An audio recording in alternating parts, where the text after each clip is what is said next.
नमस्कार दोस्तों, स्वागत है आपका हिंदी नॉलेज शो में। तो दोस्तों, अब से 1-1.5 घंटा पहले मैं किसी और टॉपिक पर वीडियो बनाने की तैयारी कर रहा था, सब कुछ तय कर लिया था, लेकिन तभी आती है एक बड़ी खबर। और ये खबर देखते ही मुझे लगा कि ये खबर आपको देना बेहद ही ज्यादा जरूरी है। लेकिन क्यों? इसके दो सबसे बड़े रीजन हैं। सबसे पहला तो ये कि ये लगभग कंफर्म हो चुका है कि डोनाल्ड ट्रंप ही 2024 के इलेक्शन में रिपब्लिकन पार्टी के उम्मीदवार होंगे। लगभग 75% जो उनकी पार्टी के कार्यकर्ता हैं वो इसी बात पर सहमत हैं। आपको बता दूं कि जो 2024 का इलेक्शन है उसकी तैयारी अब से 1.5 साल बाद यानी कि 2022 के अंत से शुरू हो जाएगी। तो 2023 का मध्य आते आते यानी अब से ठीक 2 साल बाद ये तैयारियां पीक पर हो चुकी होंगी। यानी कि इसमें ज्यादा समय नहीं है, क्योंकि अमेरिका में इलेक्शन हर 4 साल बाद हो जाते हैं। दूसरा बड़ा कारण मुझे इसलिए लगा कि आपको जानना चाहिए कि डोनाल्ड ट्रंप जब सत्ता में नहीं है, क्योंकि देखिए, अगर कोई आदमी राष्ट्रपति है, प्रधानमंत्री है, उससे आप किसी दूसरे देश के बारे में कुछ भी पूछ लीजिए, वो यही कहेगा उनके साथ हमारे संबंध सुधर रहे हैं, बहुत ही अच्छा देश है। क्यों? क्योंकि वो एक ऑफिशियल पद पर है, उनके ऊपर जिम्मेदारी होती है। लेकिन जब कोई व्यक्ति प्रधानमंत्री राष्ट्रपति नहीं रहता, तब आप उससे वही सवाल पूछें, तब आपको एक प्रॉपर आंसर मिल जाता है कि वो असल में उसके बारे में क्या सोचता है। यकीन मानिए, डोनाल्ड ट्रंप ने आज अपने दिल की बात खुलकर कह भी दी है भारत के बारे में, जो आपको जानना चाहिए। दरअसल हुआ कुछ ऐसे कि अब डोनाल्ड ट्रंप के जो ट्विटर हैं, फेसबुक है, सारे अकाउंट रद्द हैं।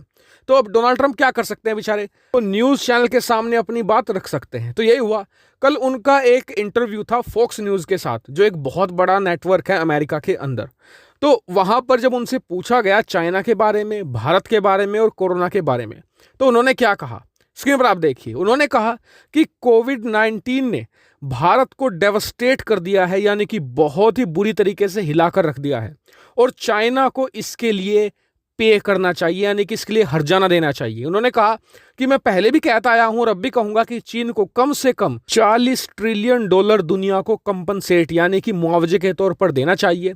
और देखिए, डोनाल्ड ट्रंप ने ऐसा नहीं कि हवा में कह दिया हो यह बात, उन्होंने एक फॉर्मूला भी दिया है। उन्होंने कहा है कि अमेरिका को ही अकेले $10 ट्रिलियन चीन को देने चाहिए, यानी कि हर एक देश की जो कोरोना से इफेक्टेड है उसकी जीडीपी का आधा। जैसे कि अमेरिका की जो जीडीपी है वो 20 ट्रिलियन की है, तो इसीलिए डोनाल्ड ट्रंप मांग रहे हैं 10 ट्रिलियन। और उसी तरीके से अगर आप भारत की जीडीपी कैलकुलेट करके देखें कितना बैठता है, तो भारत की जीडीपी है लगभग $3 ट्रिलियन के आसपास, यानी कि $1.5 ट्रिलियन चीन को, भारत को देना चाहिए। और सबसे अलग बात यह है कि डोनाल्ड ट्रंप ऐसा नहीं कि सिर्फ एक इंटरव्यू में बात कह दी, उन्होंने कई बार कहा है। और इतना ही नहीं, डोनाल्ड ट्रंप तैयारी ये कर रहे हैं कि अमेरिका में अगले साल होने हैं मध्यावधि चुनाव, यानी कि अमेरिका की जो संसद है, सीनेट, जहां पर 100 सदस्य होते हैं, उनमें से 50 के लिए इलेक्शन होना है। आज की तारीख में आपको बताऊं तो अमेरिकी सीनेट में 50 रिपब्लिकन हैं, यानी डोनाल्ड ट्रंप की पार्टी के, और 50 डेमोक्रेटिक हैं, बाइडेन की पार्टी के। तो ऐसे में जो रिपब्लिकन्स हैं वो ये चाह रहे हैं कि कम से कम 51 से 52 सांसद अगर उनके हो गए तो जो बाइडेन के किसी भी फैसले पर वो रोक लगाने में सक्षम होंगे। इसीलिए वो इस मुआवजे के मुद्दे को बहुत ही बड़ा बनाना चाहते हैं। तो आप कहेंगे कि इससे भारत को क्या फायदा होगा? हाल ही में आपने देखा जो बाइडेन बहुत सारे एंटी चाइना कदम उठा रहे हैं। क्यों उठा रहे हैं? क्योंकि उन पर है भयंकर प्रेशर। डोनाल्ड ट्रंप पूरे अमेरिका में घूम घूम कर रैलियां कर रहे हैं और कह रहे हैं कि जो बाइडेन चीन के खिलाफ सफिशिएंट कदम नहीं उठा रहे हैं, चीन ही हमारा नंबर 1 दुश्मन है, और इसको लेकर जो बाइडेन पर प्रेशर है, इसीलिए वो इतने कठोर कदम उठा रहे हैं। नाटो में जाकर चीन के खिलाफ प्रस्ताव पारित करवा रहे हैं, दुनिया भर से अपने हथियार हटवाकर चीन की सीमाओं पर तैनात करवा रहे हैं। इसीलिए अगर ट्रंप का ये मुआवजे वाला मुद्दा ज्यादा बड़ा बनता है तो जो बाइडेन पर प्रेशर होगा वो चीन से मुआवजा मांगेंगे। इसके बेहद ही कम चांस है कि चीन यहां पर अमेरिका को या किसी को भी कोई मुआवजा दे। ऐसे में फिर ट्रंप आरोप लगाएंगे कि बाइडेन एक कमजोर राष्ट्रपति है। फिर बाइडेन को क्या करना पड़ेगा?